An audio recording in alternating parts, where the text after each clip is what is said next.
What's going on, y'all? It's JD Pickell. Today on the Hard Count, Baylor has a new starting quarterback. We're going to talk about what this means next.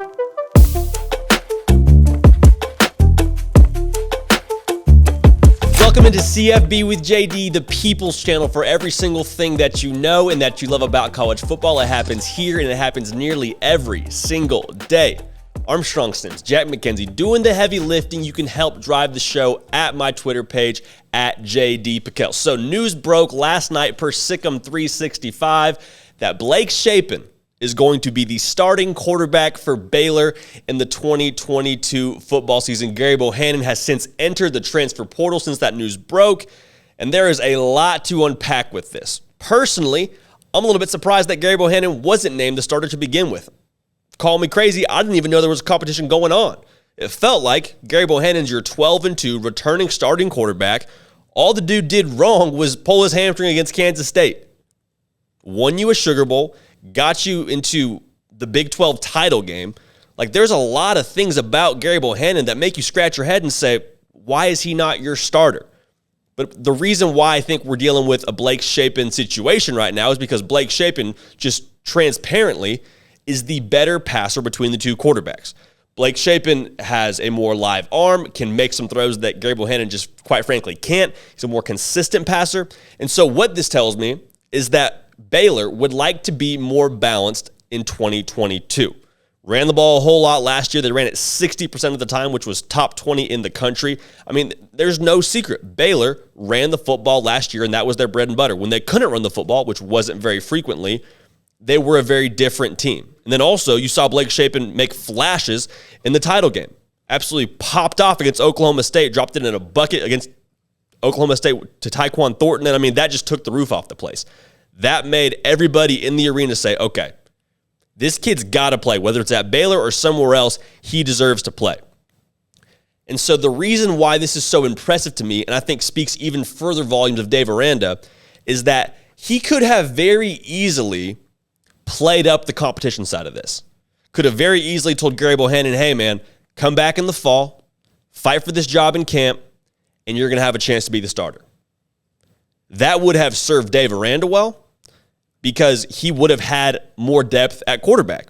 Because you look at it now, behind Blake Shapen, you just have Kyron Drones, who is a tremendous talent in his own right, will be a very good college football player, but he's still a redshirt freshman. Guy's got a handful of snaps under his belt. If Blake Shapen can't go, you have a very inexperienced quarterback, whereas if Gerry Bohanon stayed on campus, you got Gerry Bohanon. So credit to Dave Aranda for saying, hey man, we're going to go with Blake Shapen. Gerry, thank you for all you've done for Baylor.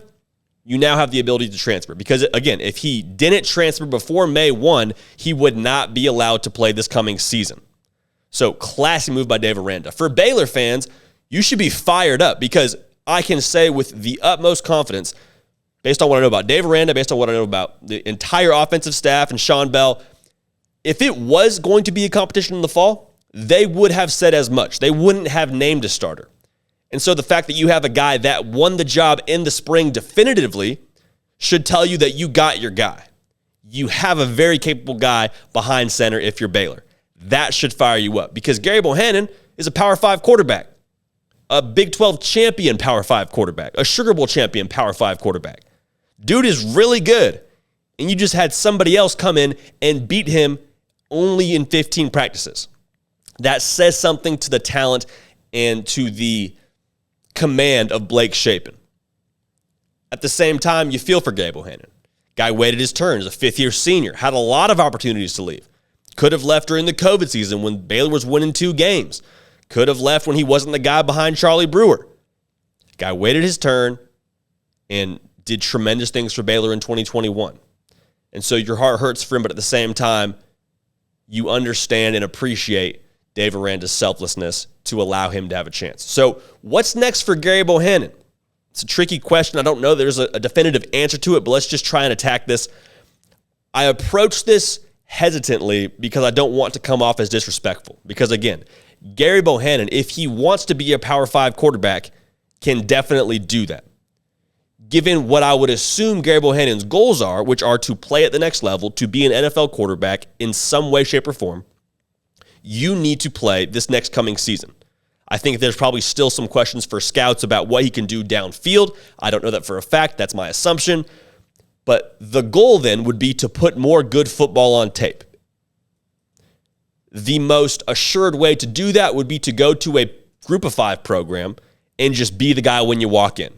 From day one, that's your guy, that's your quarterback. You're going to play all of our games unless something crazy happens. And I would feel better about a Power 5 transfer if I were him if I had spring ball to still work with, because now you're into fall camp. Spring ball is where a lot of competition happens. Not to say positions won't still be won in fall camp for these programs, but for the most part, you've decided a lot of these position battles. So to have to pick up a playbook, win over a team, win over a locker room that's of the talent level at the Power 5 program, I feel a little more anxious about that if I'm Gerry Bohanon. Again, he is a talent that can play at the Power 5 level. I think someone should take a chance on him. But if I'm Gerry Bohanon, from a business standpoint, Group of 5 may be the best play. He's from Earl, Arkansas. Could end up at a Sun Belt school. I think an American Athletic Conference school would do well to recruit him. We're going to see what happens. But Gerry Bohanon, I want to make sure Baylor Nation remembers him the right way. This isn't a guy that's getting out of Dodge when the going gets tough. This is a guy that stuck through it, through the 2-7 season, waited his turn, a fifth-year senior, was coming back.